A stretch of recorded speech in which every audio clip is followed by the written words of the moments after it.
साबिक lieutenant general Faiz Hamid को 14 साल कैद बामुशक्कत की सजा। फील्ड जनरल कोर्ट मार्शल ने फैसला सुना दिया। ISPR के मुताबिक मुलजिम पर 4 इल्जाम आयद किए गए। साबिक लेफ्टिनेंट जनरल फैज हमीद को 14 साल कैद बामुशक्कत की सजा सुना दी गई। ISPR के मुताबिक फैज हमीद के खिलाफ पाकिस्तान आर्मी एक्ट के तहत फील्ड जनरल कोर्ट मार्शल का अमल शुरू किया गया, जो 15 माह तक जारी रहा। मुलजिम के खिलाफ 4 इल्जामात पर कार्रवाई की गई, जिनमें सियासी सरगर्मियों में मुलव्विस होना, ऑफिशियल सीक्रेट एक्ट की खिलाफ वर्जी, इख्तियारात और सरकारी वसाइल का गलत इस्तेमाल और मुतल्लिका अफराद को नुकसान पहुँचाना शामिल है। ISPR का कहना है कार्रवाई के बाद मुलजिम तमाम इल्जामात में कसूरवार करार पाया गया। फील्ड जनरल कोर्ट मार्शल ने तमाम कानूनी तकाजे पूरे किए। मुलजिम को दिफा के लिए वकला की टीम मुंतखब करने समेत तमाम कानूनी हुकूक फराहम किए गए। साबिक लेफ्टिनेंट जनरल फैज हमीद की सजा का इतलाक 11 दिसंबर 2025 से शुरू होगा, जबकि मुजरिम के सियासी अनासिर के साथ मिली भगत, सियासी अफरा तफरी और अदम इस्तेहकाम के मामलात अलग से देखे जा रहे हैं। Khalid Mahmood, Express News, Islamabad. साबिक lieutenant general Faiz Hameed army chief से सजा मुआफी की दरख्वास्त कर सकते हैं। ज़राए के मुताबिक आर्मी चीफ ने सजा माफ न की तो फैज हमीद हाई कोर्ट में सजा के खिलाफ अपील कर सकते हैं। फैज हमीद हाई कोर्ट के फैसले के खिलाफ सुप्रीम कोर्ट से भी रुजू कर सकते हैं। Chairman Peoples Party Bilawal Bhutto Zardari ने फैज हमीद की सजा को तारीखी फैसला करार दिया। कहा, फैज हमीद को दी गई सजा पैगाम है कि आइंदा ऐसी गलतियां ना की जाएं। वानी PTI और फैज हमीद अपने दौर के फिरौन थे। Chairman Peoples Party Bilawal Bhutto Zardari ने फैज हमीद की सजा को तारीखी फैसला करार दिया है। सियासी जिंदगी में ये एक तारीखी फैसला ज़रूर है। जनरल फैज साहब को 14 साल सज़ा आज मिला है मुख्तलिफ जुराइम के मुताबिक। जहाँ तक मुझे अंदाज़ा है शायद मज़ीद तहकीकात और इन्वेस्टिगेशंस या ट्रायल्स होने हैं। मेरे सियासी ज़िंदगी में दो ऐसे लोग थे जो मैंने खुद अपने आंखों से देखा है, जो अपने वक्त के फ़िरौन थे। वफाकी वज़ीर इत्तलात तारड़ कहते हैं फैज हमीद के खिलाफ शवाहिद की बुनियाद पर फैसला आया, हक और सच की फतह हुई। फौज में खुद एहतसाबी का अमल बहुत मजबूत है, जिसकी वाज़ेह मिसाल सबने देख ली। वज़ीर मुमलिकत तलाल चौधरी ने कहा, साबित हो गया ताकतवर इदारे में एहतसाब होता नजर आ रहा है। कौम बरसों फैज हमीद और जनरल बाजवा के बोए बीजों की फसल काटेगी। वज़ीर दिफा ख्वाजा आसिफ का भी रद्द अमल सामने आ गया। जैसा मैंने कहा था, जब कोई तसव्वुर भी नहीं कर सकता था वही हुआ। 14 साल कैद ये इब्तदा है। सेनेटर फैसल वार्डा का एक्स पर पैगाम लिखा, अभी तो फैज हमीद अपने ट्रायल पे 9 मई के शवाहिद, बानी और दीगर के खिलाफ गवाही दे रखे हैं। इससे फैज हमीद की सजा में कोई कमी नहीं होगी। याद रहे, फैज हमीद की 14 साल सजा सिर्फ एक केस में है। 9 मई समेत बाकी केसेस का ट्रायल चल रहा है। 9 मई से 1 साल पहले मुझे पार्टी से निकाल दिया गया था। मैं उनको रोक रहा था कि 9 मई के रास्ते पर ना जाएं, उससे वापसी नहीं होगी। जैसा मैंने कहा था, जब कोई तसव्वुर भी नहीं कर सकता था वही हुआ। सेनेटर फैसल वार्डा ने सियासी सूरत हाल और मुकदमात के हवाले से अहम पेशगोइयां कब, कहां और किस अंदाज में की, देखिए इस रिपोर्ट में। पाकिस्तान को आज एक बहुत जबरदस्त किस्म की खुशखबरी मिली है। जैसा मैंने आपको कहा था कि सजाए मौत नहीं हुई तो मिनिमम सजा 14 साल की बनती है। ख्वाहिश भी यही है। सेनेटर फैसल वावडा की मुल्की सियासी सूरत हाल और मुकदमात के हवालों से पेश गोइयां सच साबित।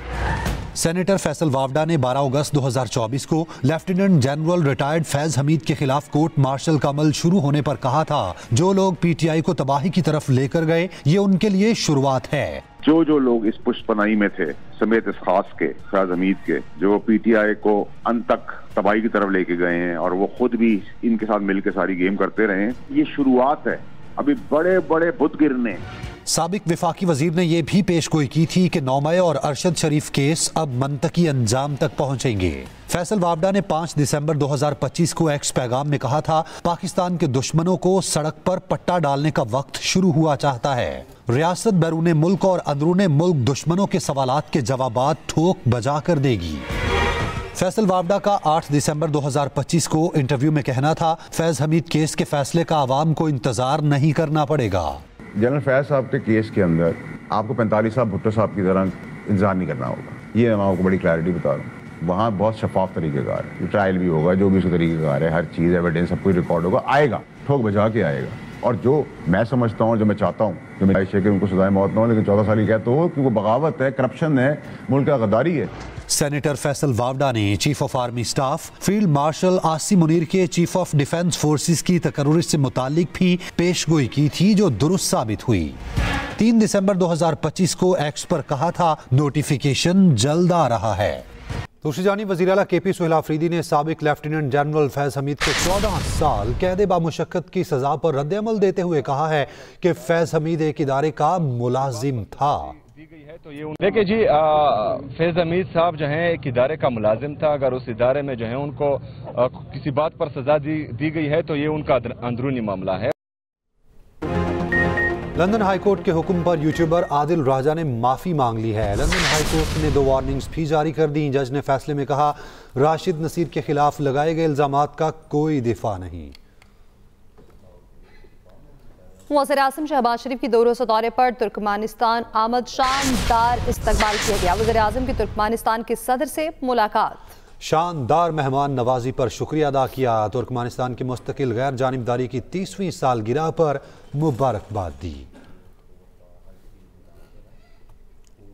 वफाकी हुकूमत ने सोशल मीडिया कंपनीज के खिलाफ कार्रवाई का इंदिया दे दिया। वज़ीर दाखिला तलाल चौधरी का कहना है, भारत और अफगानिस्तान से सोशल मीडिया पर पाकिस्तान मुखालिफ मुहिम चला जा रही है। सोशल मीडिया कंपनीज ने पाकिस्तानी कवानीन पर अमल न किया तो कार्रवाई की जाएगी। दहशतगर्दी में मुलविस 19 अकाउंट्स भारत और 28 अफगानिस्तान से ऑपरेट किए जा रहे हैं।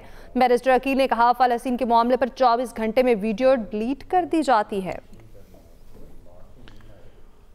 नॉर्वे के सफीर को पाकिस्तान के अंदरूनी मामलात में मुदाखलत पर दफ्तर खारजा की जानिब से सख्त इक़दाम किया गया और पाकिस्तान ने डिमार्च जारी कर दिया। सफारती ज़राए के मुताबिक 11 दिसंबर 2025 को नॉर्वे के सफीर की जानिब से सुप्रीम कोर्ट ऑफ पाकिस्तान में ईमान मज़ारी केस की समाअत में शिरकत न सिर्फ सफारती हद से तजावुज़ था, बल्कि पाकिस्तान के अंदरूनी अदालती मामलात में बराह रास्त मुदाखलत भी थी। ये इक़दाम वियना कन्वेंशन 1961 के आर्टिकल 41 की खिलाफ वर्जी है। शवाहिद बताते हैं, नॉर्वे के मुख्तलिफ NGOs पाकिस्तान में ऐसे अनासिर की हिमायत करती हैं जो पाकिस्तान मुखालिफ सरगर्मियों में मुलविस हैं। दफ्तर खारजा ने वाज़ेह किया कि पाकिस्तान अपने अंदरूनी मामलात में किसी भी किस्म की मुदाखलत बर्दाश्त नहीं करेगा। तो दूसरी जानिब वज़ीर दाखिला मोहसिन नकवी की यूरोपीय यूनियन कमिश्नर दाखिली उमूर से अहम मुलाकात हुई। गैर कानूनी इमिग्रेशन की रोकथाम, इंसानी स्मगलिंग के खिलाफ इक़दामात और बाहमी ताउन बढ़ाने पर गुफ्तगू हुई। यूरोपीय कमिश्नर ने यूरोप डंकी के जरिए जाने की कोशिशों में कमी पर पाकिस्तानी हुकूमत को खिराज तहसीन पेश किया। वज़ीर दाखिला मोहसिन नकवी ने कहा, रवां साल के दौरान पाकिस्तान में 1770 इंसानी स्मगलर्स और एजेंट्स को गिरफ्तार किया गया। गैर कानूनी इमिग्रेशन, इंसानी और मुनशियात की स्मगलिंग के खिलाफ हिकमत अमली मज़ीद मजबूत बनने पर इत्तफाक किया गया है। वज़ीर दाखिला मोहसिन नकवी की यूरोपीय यूनियन कमिश्नर दाखिली उमूर से अहम मुलाकात हुई। Welcome back. अमेरिका ने F-16 बेड़े के लिए $686 मिलियन की अपग्रेड की मंजूरी दे दी। पैकेज में लिंक 16 सिस्टम्स और क्रिप्टोग्राफिक आलात शामिल हैं। पाकिस्तान एयरफोर्स के F-16 बेड़े में बड़ी पेशरफ्त। अमेरिका ने $686 मिलियन के अहम अपग्रेड पैकेज की मंजूरी दे दी। अमेरिका ने पाकिस्तान एयरफोर्स के F-16 तैयारों के लिए $686 मिलियन के अपग्रेड पैकेज की मंजूरी दे दी है। अमेरिकी डिफेंस सिक्योरिटी कॉपरेशन एजेंसी के मुताबिक कांग्रेस को भिजवाए गए नोटिफिकेशन के बाद 30 रोजा पार्लिमानी जायजा शुरू हो चुका है, जिसमें अमेरिकी कानून साज पाकिस्तान को जदीद F-16 टेक्नोलॉजी की फराहमी पर बहस करेंगे। अपग्रेड पैकेज में लिंक 16 सिस्टम्स, क्रिप्टोग्राफिक आलात, एवियोनिक्स अपडेट्स, तरबियत और जामे लॉजिस्टिक सपोर्ट शामिल है। ये इक़दाम पाकिस्तान की इंसदादी दहशतगर्दी कार्रवाइयों को मजीद मौसर बनाने और अमरीकी और इत्तेहादी अफवाज के साथ बेहतर इंटर ऑपरेबिलिटी बरकरार रखने के लिए अहम करार दिया जा रहा है। हुक्काम के मुताबिक अपग्रेड से F-16 बेड़े की ऑपरेशनल उम्र 2040 तक बढ़ाई जा सकेगी। अमेरिकी डिफेंस सिक्योरिटी कॉपरेशन एजेंसी का कहना है कि ये फरोख्त पाकिस्तान के ब्लॉक 52 और मिड लाइफ अपग्रेड F-16 बेड़े को जदीद खतरात से निपटने के काबिल रखेगी, जबकि जंगी मशकों और ऑपरेशंस में पाकिस्तान और अमेरिका की फिजाई अफवाज के दरमियान अमली ताउन मजीद मजबूत होगा। अपग्रेड का ऐलान हालिया हफ्तों में दोनों ममालिक की क़यादत की मुस्बत मुलाकातों के बाद सामने आया है। पाक फौज और चीन की पीपल्स लिबरेशन आर्मी की मुश्तरका इंसदाद दहशतगर्दी मश्क ISPR के मुताबिक मुश्तरका इंसदाद दहशतगर्दी मश्क वॉरियर 28 नवंबर से 14 दिसंबर तक जारी रहेगी। Welcome back. ब्रेक के बाद आपको बताएं, रावलपिंडी के करीब कहूटा आजाद पतन में दरिया में गिरने वाली वैन को निकाल लिया गया। खातून समेत 4 अफराद की लाशें भी दरिया से निकाल ली गईं। लाहौर इचरा की ज्वेलरी मार्केट में ताजिर मुबैना तौर पर साथियों का 20 किलो से जायद सोना लेकर रफू चक्कर हो गया है। तफसीलात इस हवाले से क्या है, नुमान शेख से जान लेते हैं। जी अपडेट कीजिएगा। बिल्कुल इचरे की गोल्ड मार्केट है, जहां पर शेख नसीम नामी एक शख्स का, जो कि इस मार्केट में साबका सदर भी रह चुका है, जो इसका तकरीबन 1 माह कबल इसने मुख्तलिफ दुकानदारों से सोना जो है वो लेकर अपने पास भी रखा हुआ था। उसके अलावा कई लोगों की गारंटी देकर इसने मुख्तलिफ दुकानदारों से सोना दिलवाया था और अमानतन अपने पास सोना भी रखता था। पिछले 1 हफ्ते से जब शेख नसीम गायब हुआ तो मुकामी दुकानदारों को तशवीश हुई, जिस पर उन्होंने इसके घर का पता किया तो पता चला कि ये घर बेच के जा चुका है। जिस पर मार्केट में इसकी जो दुकान थी वहां पर ताजिरों ने इसकी तिजोरी जब खोली तो उसमें तमाम तर सोना जो है वो गायब था। यहाँ के जो ताजिर के मार्केट के लोग हैं मुख्तलिफ और ओहदेदार, उनके मुताबिक तकरीबन इसने 40 से ज्यादा दुकानदारों के साथ इस सोने का फ्रॉड। जी नुमान शेख अपडेट कर रहे थे, शुक्रिया आपका। ICC T20 वर्ल्ड कप 2026 के टिकट्स की फरोख्त का आगाज हो गया है। टिकट्स की कीमत कम से कम पाकिस्तानी 300 से 900 रुपये रखी गई है। टिकट पोस्टर में पाकिस्तान के कप्तान सलमान अली आगा की तस्वीर मौजूद नहीं। ICC ने सोशल मीडिया पर कप्तानों की तस्वीर जारी की हैं, जिनमें सलमान अली आगा की तस्वीर शामिल नहीं, जिस पर शायकीन की जानिब से ICC के इस अमल पर शदीद तनकीद की जा रही है। एक सारिफ ने लिखा, पाकिस्तान के कप्तान की तस्वीर का पोस्ट में ना होना ICC कवानीन की खुली खिलाफ वर्जी है। जे शाह ICC को अपनी मर्जी के मुताबिक चलाना चाहते हैं। इसके साथ न्यूज़ स्टूडियो फिल वक्त इतना ही। आप देखते रहिए एक्सप्रेस न्यूज़।